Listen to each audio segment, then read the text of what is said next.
everyone. So today I want to talk to you guys about choices and how the choices that we make today but how they affect our lives and things going forward, especially if we're interested in bettering ourselves and opening ourselves up to better opportunity.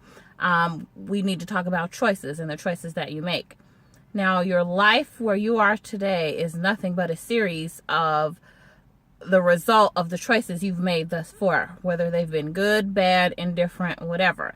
But where you are now is reflective of those choices. So if you're not exactly happy where you are now, then we need to think about some different choices to make within the very near future.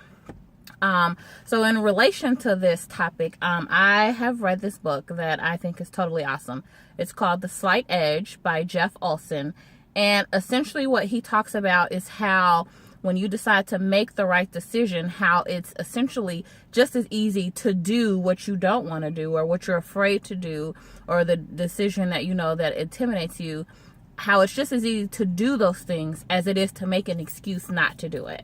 Okay, so the main theme within this book is consistent and persistence with your choices that you make, and how when you decide to do something, if you just do a little each day and just do over a span of 90 days, watch how those decisions, those small decisions to do a little bit each day, how they add up and how they make you closer to your goal just by doing just a little bit each day. In the book, he gives this story about his mom, and he talks about how his dad died when he was young, and his mom had 3 kids. And she worked a very modest job as a administrative assistant. They had a small house. You know, they had the bare necessities to get by. They didn't have an abundance of extra and things like that.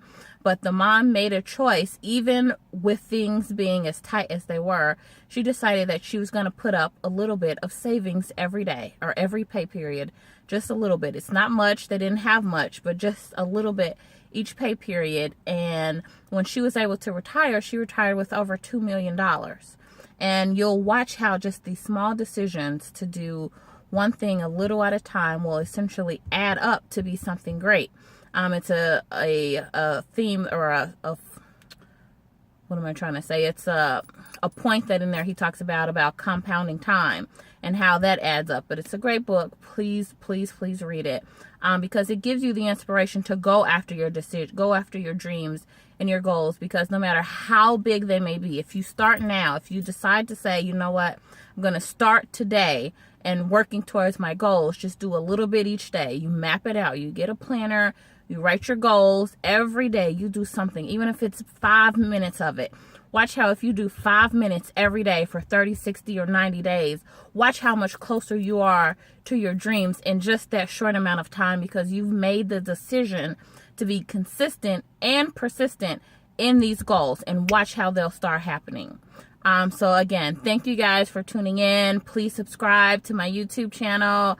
Until next time, bye.